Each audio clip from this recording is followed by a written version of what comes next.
having a good day. Start on the left with Tony. Against Tennessee, they got a penalty for it looked like simulation. Is that something that you've seen defensive lines try to do to get you to jump off sides? And is it just, Yeah. Yeah. I mean, I wouldn't necessarily call it cheating or like foul play or nothing like that. I mean, it's strategy. Feel me? If you feel like you can get the edge by trying to create confusion and moving guys around to put the offense behind the chains, I mean, you should utilize it. It's a good strategy. So, I mean, they felt like they could do that, and I mean, that's what they did. So, but I mean, they got caught for it. They got caught one time trying to, yeah. So. Stay on the left with Joe. Just talk about the challenge that Harold Perkins is going to bring off the edge. He's been one of the SEC's best pass rushers for the last 2 years. Just what do you see in him? He's the elite pass rusher, great speed. Excited to go against him. Love going against him last year. And yeah, just can't wait to play. I have to ask, how's your foot doing? And is that just preventative? Yeah, I mean, it's doing pretty good. I mean, stuff happens.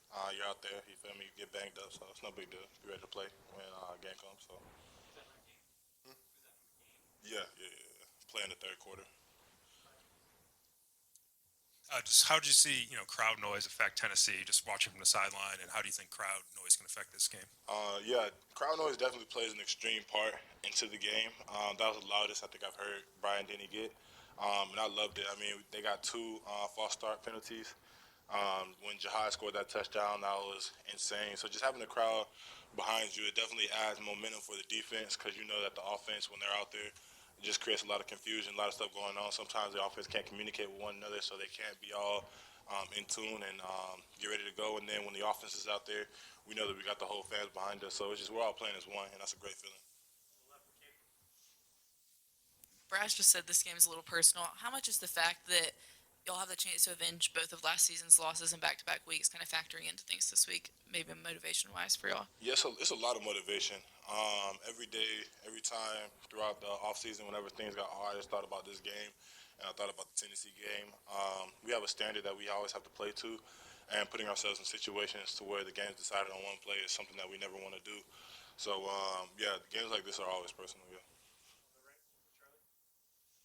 Hey JC, yesterday Coach Saban said that Caden's getting better. Just what kind of progress have you seen from him up to this point? Just being able to sustain, finish his blocks, and just every day going out there and constantly trying to work on one thing that he wants to be great at. I mean, all the guys in our room, on the team especially, just has that drive that want to be great, that want to be better. So seeing that out of him, seeing him come in after practice and watch the film and make sure during practice or even before practice with me when I go warm up, that he's honing in on like the little things that make somebody great. So.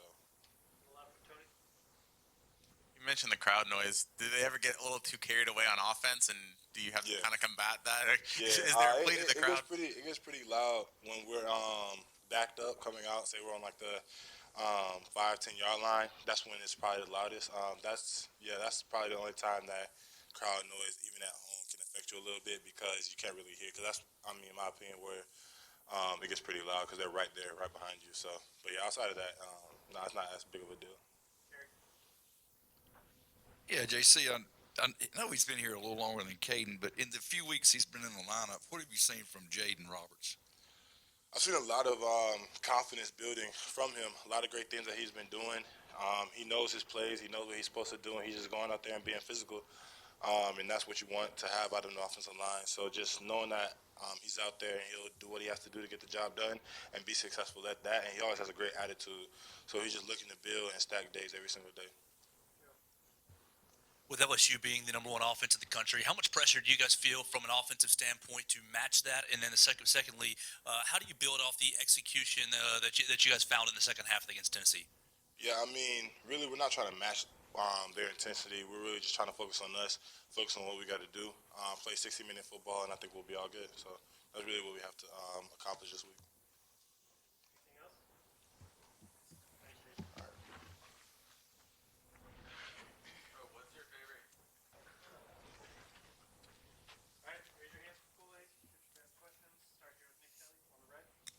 Hey, Kool-Aid, obviously LSU's got some talented receivers, Neighbors, Thomas, other guys. I mean, what stands out about that group and what they can do? I feel like they're a really good group. I feel like they work well together. They move around a lot. They run good routes. They're very fast, kind of long guys. Know how to get open. So I feel like it's going to be a good challenge. Austin. I know you probably don't pay too much attention to individual awards and stuff like that, but you were named to the Jim Thorpe semifinalist list this morning. 15 players in the country. You know, what does that mean for you and your progress as a player? Yeah, I wasn't really fully acknowledged to that. Had never heard of that, but I mean, it's a good award for DBs. So I'm glad to be nominated for it. Staying with the LSU receivers, it'll be the first time you'll be able to face Aaron Anderson. So, what do you remember about his time here at Alabama, and what challenges does he bring to the matchup? I feel like he's a smaller guy, so that means, of course, he's very fast, quick, short, kind of jittery guy. So, by me already being here and facing him and challenging him, I kind of know like what he likes to do. But I'm pretty sure things have changed. We have kind of been going over a year, so pretty sure he's got better, and feel like he's probably a better player now. Back to Nick Albert. Yeah, Terrian's talked to us about how he kind of takes it personally and a challenge when teams try to throw at him. Usually it's not throwing at you. Just on the other side, do you feel challenged when teams are throwing at you, or you feel like maybe they've game planned to look your way more often? I feel like every game I will be challenged, so I prepare for that moment. I feel like you never know when the ball is coming your way, so I have to always be ready. So I don't kind of look at it like they're gonna go away from me or do this and do that through the third. I feel like the balls always have a chance to come my way. You never know when it's gonna come my way, so I always try to make sure I'm on top and prepare for the moment. Right here, Charlie.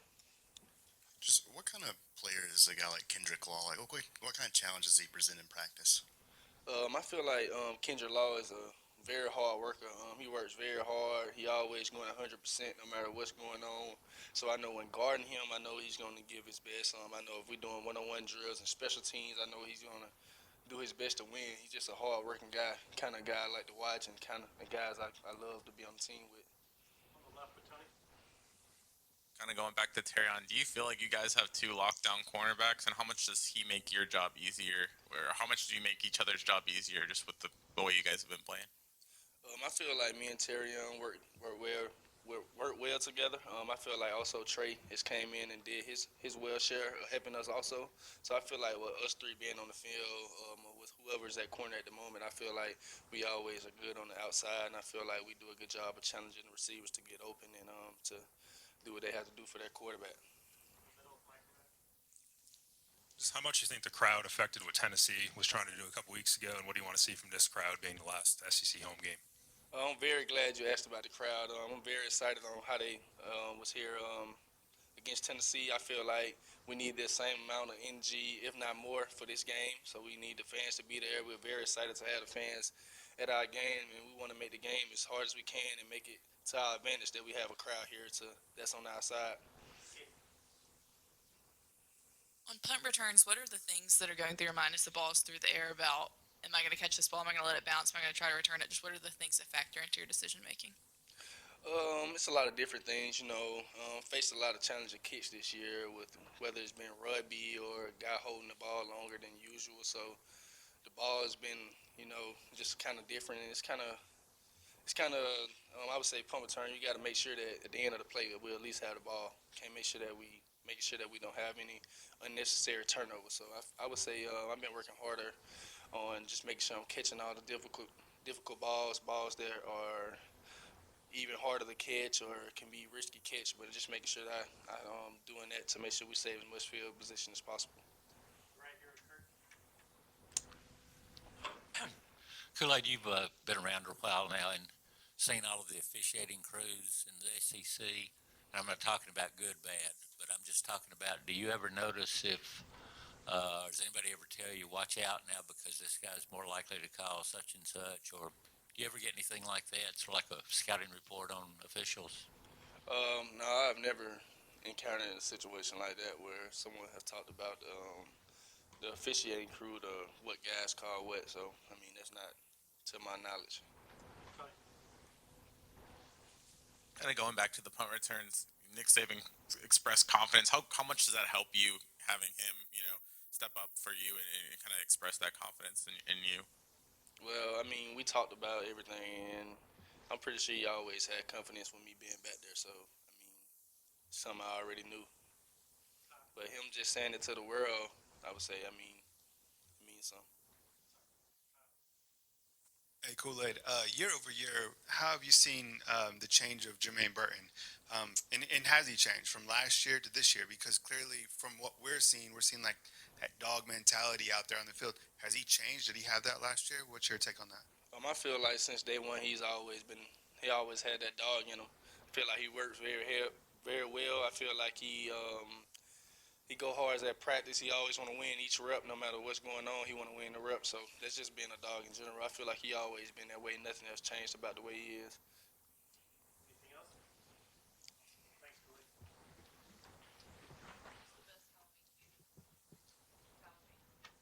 Start with Joe. Chris, what have you noticed on film with Jaden Daniels and obviously his escapability? What's going to be the focus on from the edge rushing group? The focus is going to be contain him in the pocket. He's very elusive, very quick, very fast, makes good decisions. So as a defense, we just have to keep him in the pocket and control him. When you were at the line against Tennessee, how much did you notice the crowd noise affecting what they were trying to do, and what do you want to see from the crowd? This being the last SEC home game of the year. It was very loud, and Brian Denny probably the loudest I've seen this year. They do a tremendous job making noise, and we'll definitely need that again this week. Kind of a little more than halfway through the season now. Just kind of, how would you assess kind of how you've achieved your personal goals that you set at the beginning of the season, and how do you feel you're progressing through them? I've had a pretty cool year, so far, but I'm not done yet. Still got a lot of things to work on, and still can get better. And I just strive to be the best that I can be. When you look at this LSU offensive line on tape, what do they do well? They're very patient. They hinge block a lot, and they're very physical and athletic. Anything else for Chris? With LSU being the number one offense in the country, do you guys feel any extra sense of pressure to kind of hold them down, especially considering the offensive side of the ball with Alabama? We don't feel pressure. We go into every game knowing that it's going to be a tough opponent, being in the SEC, and we just strive to go out there and play to the DOA standard and the Bama standard. With it being Halloween, what's the best Halloween costume you've ever worn, and what's the best Halloween candy? Best Halloween candy. I don't even know. I don't really eat candy like that, but I guess like the little, what do you call them? The corn, candy corn. I guess I don't know. Costume. I don't know. I don't really dress up for Halloween. When I was little, I just used to be a football player every time. Like wear my little rec uniform. Like I never really dressed. What player did you dress as? Me. I just throw my little rec jersey on and pads or whatever. Like I never really dressed up like that. How did you see the team's motivation during the bye week? Was it kind of a little easier to stay up given what happened last year in this game? Oh yeah, this game is very personal for us. So the whole bye week, we was taking it as a personal matter, and even this week is very personal for us.